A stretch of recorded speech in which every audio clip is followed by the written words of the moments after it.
Hello friends, आज हम discuss करने वाले हैं MCQ on computer awareness. Because her exam में कंप्यूटर अवेयरनेस के एमसीक्यू होते ही होते हैं, इसीलिए हमने आज ये टॉप 10 एमसीक्यू लिए हैं कंप्यूटर अवेयरनेस पे। Let's we start now. पहला क्वेश्चन है सी प्लस प्लस। आपको पता ही होगा ये एक लैंग्वेज है, लेकिन ये ऑब्जेक्ट ओरिएंटेड लैंग्वेज है, right? So C plus plus is an object oriented language. Second है द ALU एंड CU। आपको पता ही होगा arithmetic logical unit and control unit, right? ALU and CU of computer system are jointly known as a CPU, right? ये दोनों unit CPU में होते हैं, ALU एंड CU, और इसीलिए सेंट्रल प्रोसेसिंग यूनिट, राइट, कहते हैं। तो वो याद रखना, the ALU and CU of computer system are jointly known as a CPU। आगे हम इसका देखते हैं कि मेजर ऑपरेशन क्या है। तो ALU एरिथमेटिक लॉजिक यूनिट जो है वो परफॉर्म करता है addition, subtraction, multiplication, division, logic and comparison, right? तो जहाँ लॉजिक है वहाँ पे ALU का ऑपरेशन होता है। नेक्स्ट है control unit. So control unit the process of just like input, output, processing and storage is performed under the supervision of unit that is called control unit. It decides when to start receiving data, when to stop it, where to storage data, right? So ये सब जो है process control unit में होती है। It takes care step by step processing of all operation inside the computer. Which colored wavy underline appears below the typed word if it is not in words dictionary, right? तो words के dictionary में अगर वो words नहीं हैं तो उस words के नीचे वेवी लाइन आएगी, राइट, अंडरलाइन, और वो होगा कलर रेड।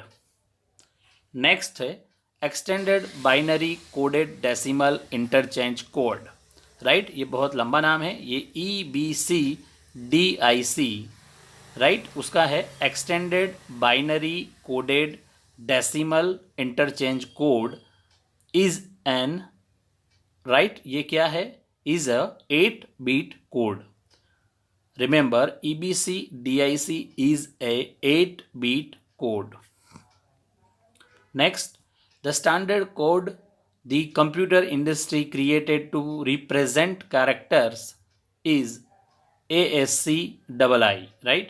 ये स्टैंडर्ड कोड है computer industry created to represent the character, that is ASCII। So उसका फुल फॉर्म है American standard code for information interchange, ASCII, right? American standard code for information interchange, that is most common format for text file in computers and on internet. Which among the following ports are come in the form of 25 pin female pins? Remember, 25 pins and that is female pins, so वो port है parallel port. When the system is started by switching on the power supply, that is called cold booting, right? उसको खाली booting नहीं कहेंगे या processing नहीं कहेंगे। जो सिस्टम है जब हम स्टार्ट करते हैं by switching on the power supply, that is called cold booting. Param series of super computers are developed by, आपको पता ही होगा हमारे इंडिया में जो सुपर कंप्यूटर है उनकी सीरीज है परम, right? So Param series of supercomputers are developed by Center for Development of Advanced Computing, यानी CDAC, right? Center for Development of Advanced Computing. Education and Research Network ERNet is headquartered in New Delhi. Remember, Education and Research Network ERNet is headquartered in New Delhi. Next, Bharat operating system solution, right, BOSS Linux is a GNU/लिनक्स distribution developed by centre for development of advance computing. तो friends, ये computer awareness के थोड़े extra ordinary MCQ थे जो काफ़ी tough exam जैसे RRB है, जेई है, गेट है, कंप्यूटर के रिलेटेड क्वेश्चन होते ही है। तो ये क्वेश्चन उससे रिलेटेड थे। Thanks for watching.